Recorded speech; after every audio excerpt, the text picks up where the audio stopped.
a los docentes medios y superior. ¿Cómo está Mercedes? Buenos días, bienvenido a Minuto a Minuto. Bienvenida a Minuto a Minuto. Carla Alfonso la saluda.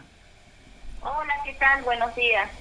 Muchísimas gracias por brindarnos unos minutos de su tiempo. Ayer estuvo acompañando la marcha de Ni Una Menos. Estuvieron bastante movilizados. Entendemos de que nos atraviesa a todos esta situación a nivel local, pero también hay otro panorama que es importante resaltar. ¿Cuál es hoy por hoy, cómo están viviendo justamente los docentes a esta altura del año, ya prácticamente la mitad del 2025?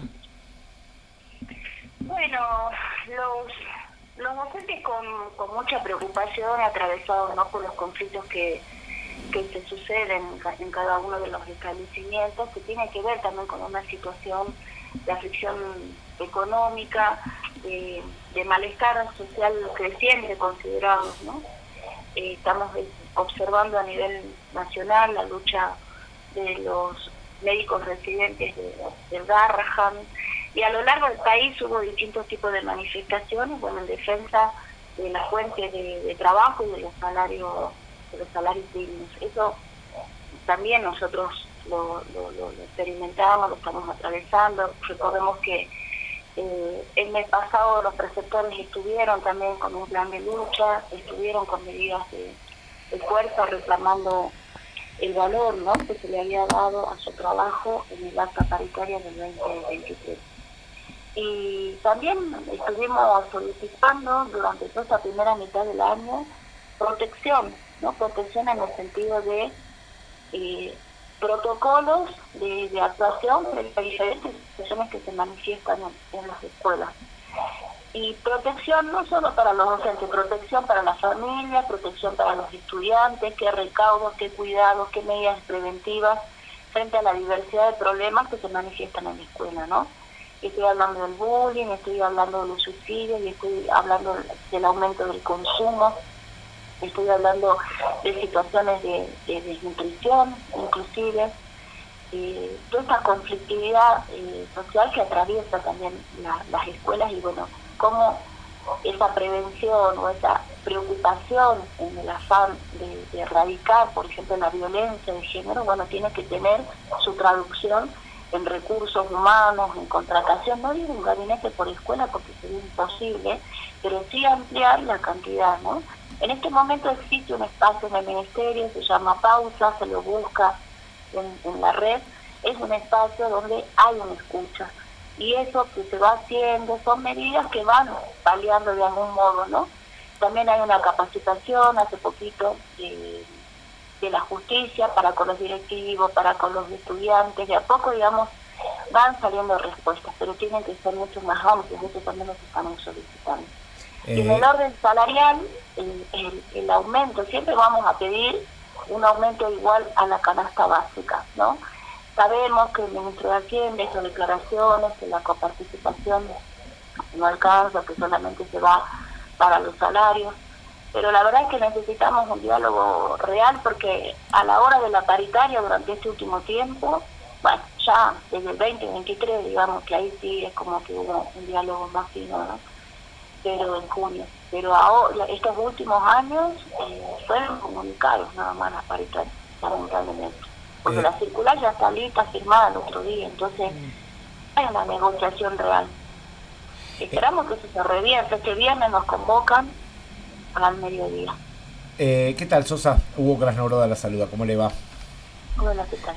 Bueno, los funcionarios ya hicieron público, Cardoso por un lado y también acá en esta radio Normando Álvarez García, no solo la fecha del 6 de agosto, sino de que la lógica para esta paritaria va a ser la misma con la que se viene siguiendo en relación a, abro comillas, superar la inflación del INDEC. Esto superar, no se habla obviamente de superar en 20 puntos.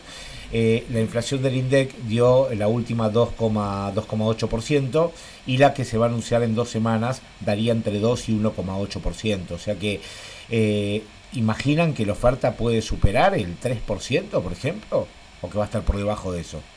Y no, esas declaraciones no son un buen augurio, digamos, de lo que nos vayan a proponer, ¿no? Pero bueno, vamos a ir a escuchar, y ojalá que en esta oportunidad estén quienes toman definiciones también, porque en la última paritaria no estaba presente el Ministerio de Hacienda, sí funcionarios de segunda línea, pero no el ministro, digamos. ¿Cuánto aceptarían?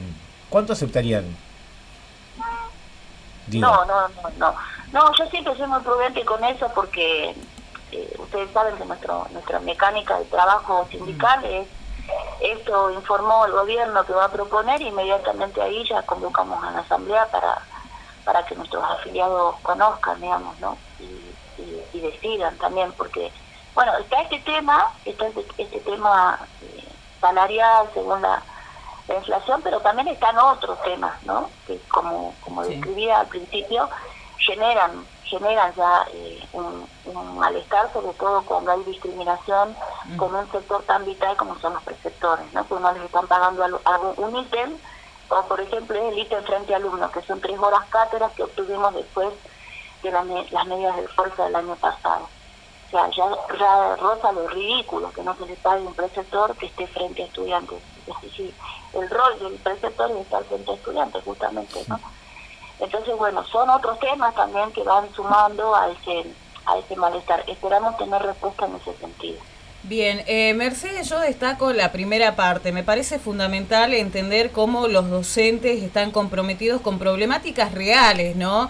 Ahora las redes sociales, la inmediatez, esto de que un video, una foto se vuelva viral y termina exponiendo de alguna u otra forma a menores de edad que al mismo tiempo están viviendo realidades durísimas. Hablemos del bullying, hablemos de la discriminación, hablemos de tantas cosas que están viviendo justamente, problemáticas latentes en nuestros jóvenes, pero también la realidad esta de que los docentes también están pidiendo soluciones claras, porque además de los docentes, los preceptores están a cargo, y bien lo dice usted ahí, delante de alumnos que están pidiendo de alguna u otra forma tener una contención en el establecimiento. Por ahí las realidades empiezan a conocerse cuando llegan a un estado de gravedad.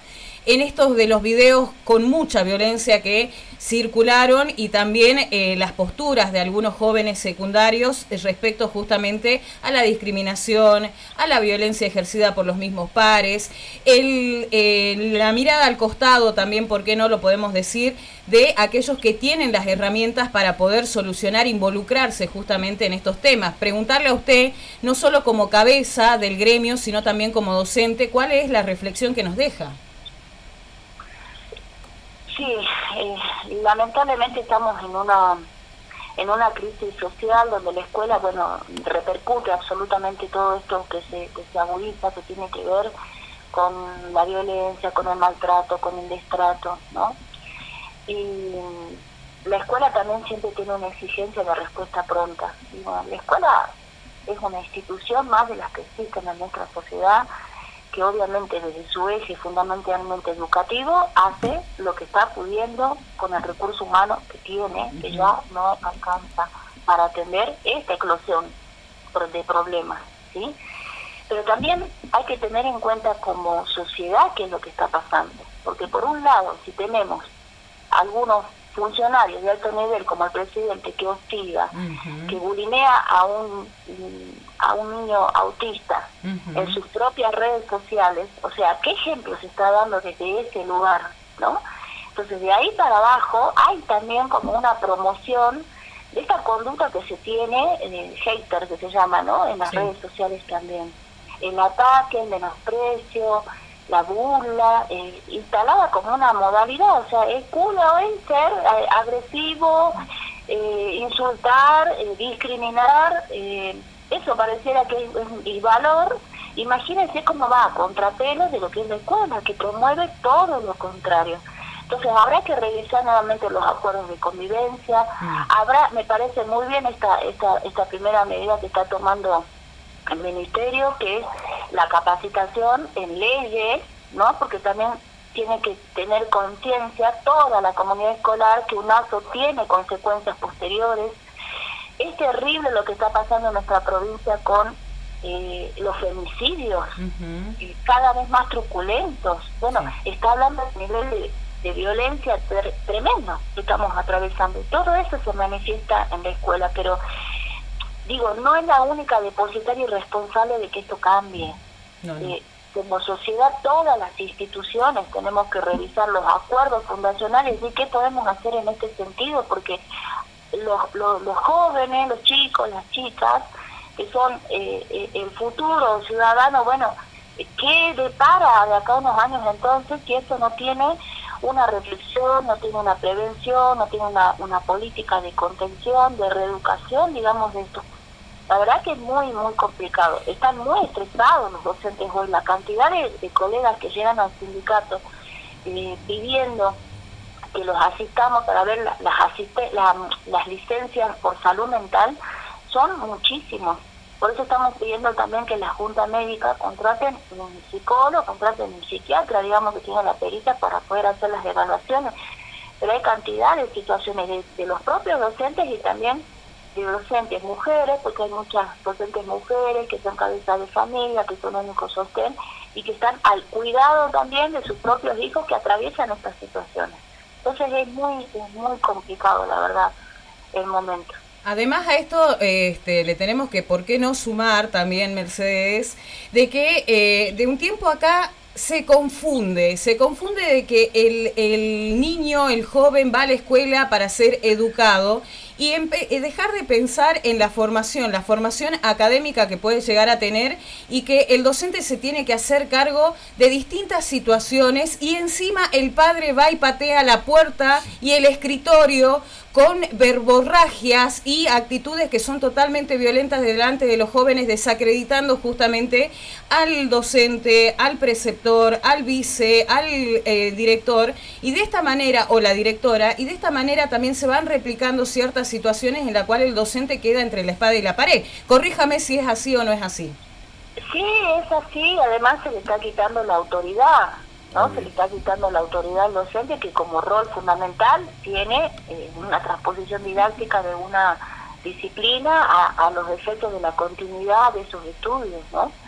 Entonces, es lamentable cómo se va denigrando el rol del docente, porque la verdad es que como que hay que educar otras cuestiones que ya, digamos, tendrían que venir fortalecidas desde la casa, hacia rutina, limpieza, orden, respeto, cordialidad, fórmulas de cortesía, nutrición, cuidado personal, o sea, y hay que arrancar muchas veces de lo más elemental. No todas las familias son iguales, otras familias son muy comprensivas, todavía guardan ese respeto, pero hay otras conductas que la verdad ya rozan lo delictivo, porque entrar y pretender golpear a un docente, meterse en un aula, interrumpir una clase, ponerse a filmar, gritar, no son, ¿qué conductas son? Eso es una regresión, la verdad. Y la escuela tiene que ser un espacio cuidado, fundamentalmente de cuidado, porque hay infancias, hay adolescencias, y tienen cada uno de ellos como ciudadanos que son derechos. Entonces son comportamientos que la verdad no comprendemos. Evidentemente un sociólogo podría hacer un estudio más profundo, digamos, de esto, ¿no? Pero sí, es como usted describe, está pasando y se agudiza cada vez más. Sosa, esta situación. Por eso es que pedimos protocolos, por eso es que pedimos leyes en Buenos Aires. En La Plata, si no me equivoco, hace 2 años, porque hubo una situación donde un grupo de padres incendió un jardín de infantes acusando de abuso a un docente, pidieron una ley de, o sea, porque totalmente un docente puede tener sus errores, puede ser un abusador, totalmente, eso no lo desconozco, pero existen formas de tratar esto, ¿no? Denuncia, investigación, penalización posterior. Entonces parece que el procedimiento, la palabra, o sea, todas esas instituciones de la justicia también parece que estuvieran agotadas. Hay fundamentalmente una intolerancia muy grande. Y en esa intolerancia de buscar la respuesta inmediata puede haber muchos errores y muchas injusticias también, ¿no? Entonces, por eso es que estamos pidiendo protocolo, personal, campaña de prevención, o sea, el servicio de comunicación de parte del Estado en función de esto, de trabajar la violencia, que se traduce en distintas acciones, porque a ver, el caso de Tamara, que fue tan aberrante, instalado, solo imaginar toda esa situación es terrible. O sea, ¿qué límites más se van a cruzar para crear políticas preventivas de verdad? Para que las mujeres cuando denuncian se las escuche y se proceda inmediatamente. Porque si no, ¿cuál es el mensaje si no se actúa con la celeridad que necesitan esos casos? Bien, hay una actitud de desidia a veces. Mercedes, también preguntarle, porque me parece fundamental destacar algo que usted misma decía, llegan los docentes estresados, colapsados. No nos tenemos que olvidar el fallecimiento de la vicedirectora de la Escuela Normal, Juan Ignacio Gorriti, que conmocionó a la sociedad en ese momento, pero también hay una realidad latente, que la contención de aquellos que tienen una labor educativa es fundamental. No solamente contienen a los estudiantes que llegan con distintas problemáticas, incluso abren la puerta cuando se trata de ESI, de distintas situaciones de vulnerabilidad que atraviesan en el seno familiar, y no solamente en el seno familiar, dentro de lo que es el barrio, ¿por qué no? Pero en el caso de los docentes, ¿ustedes están recibiendo contención? Porque era una puerta que se abría y era una puerta grandísima hablar justamente de la salud integral de los docentes. No, lamentablemente no. Ayer escuchaba también al viudo de la docente a nivel inicial que falleció en Caspalá, Guarapuca, donde su reclamo fundamentalmente era ¿no? La prevención, el cuidado. Si bien a los docentes todos los años nos piden el carnet sanitario, digamos que no es suficiente ese control con las manifestaciones que hubo, la vicedirectora, Guara, inclusive un funcionario del Ministerio de Educación también falleció por la misma situación, ¿no? O sea, por un bebé. Entonces, está haciendo falta, son alertas y está haciendo falta una campaña de prevención y la habilitación para que el docente con total tranquilidad y sin este temor a perder el presentismo que forma parte del 20% de tu sueldo básico, pueda asistir a un centro médico y poderse hacerse los estudios y que el Instituto de Seguro no le saque la cabeza con un coseguro también cuando va a hacerse esos estudios. Entonces, frente a las situaciones que se manifiestan, debieran existir políticas en respuesta, pero políticas inmediatas, ¿no? Porque ¿cree que el gobierno fallecieron en contexto de trabajo? ¿Cree que el gobierno está actuando? Usted mencionó el tema de los femicidios, ¿no? Y también mencionó, obviamente, el tema del bullying, que es un tema muy delicado. ¿Piensa que el gobierno provincial está actuando a tiempo? Porque salieron muchos legisladores y dirigentes políticos de Jujuy a decir como que el gobierno iba detrás de los hechos. ¿Usted coincide con eso o no? Sí. Y nosotros en Paritaria siempre manifestamos, nosotros acá somos semáforos, estamos anunciando que esta situación, si se agudiza, va a explosionar por algún lugar. Entonces se necesita esto y esto, ¿no? Bueno, ojalá estén escuchando los funcionarios del gobierno de la provincia. Creo que ahí hay un listado claro de las necesidades de los docentes, por lo menos de secundaria. Y en la legislatura también, ¿no? Porque hemos presentado proyectos también de declarar la emergencia educativa, declarar una ley de salud mental para los docentes. Hasta ahora no hemos tenido eco, no nos han convocado. Bueno, a ver, ustedes han presentado, a ver, conversemos, ¿qué es lo que estarían necesitando? Bueno, nosotros desde nuestro rol estamos haciendo todo lo que digamos para el estado en el que se encuentran. Este viernes tenemos una reunión también en la Secretaría de Trabajo, donde vamos a enumerar que están como trabajadores de la educación, esto se va a realizar. Así que bueno, esperamos tener respuestas más prontas, digamos, ¿no?, frente a esta situación. Bien, nosotros vamos a estar atentos a todas las novedades, el tema de medidas de fuerza si no se llegan a descartar debido justamente a las paritarias que van a tener en estos días y las asambleas posteriores. Sí, nosotros vamos a hacer la consulta a nuestros afiliados como siempre, y bueno, de ahí se definirán. Y los que están más organizados en este momento son los preceptores, que están a la expectativa de la respuesta después de haber tomado, ¿no?, sus medidas de fuerza, están ansiosos por saber qué respuesta va a tener el gobierno de la provincia frente a su reclamo. Bien, profesora, los micrófonos y las puertas de la radio están a disposición justamente para hacer el nexo con la comunidad del otro lado, que también está expectante, porque es algo que nos atraviesa a todas las familias, me imagino, del otro lado, porque cuando hablamos de docentes, hablamos de nuestros jóvenes, hablamos de nuestros niños y niñas. Le agradecemos un montón y desde ya vamos a estar expectantes de cualquier novedad.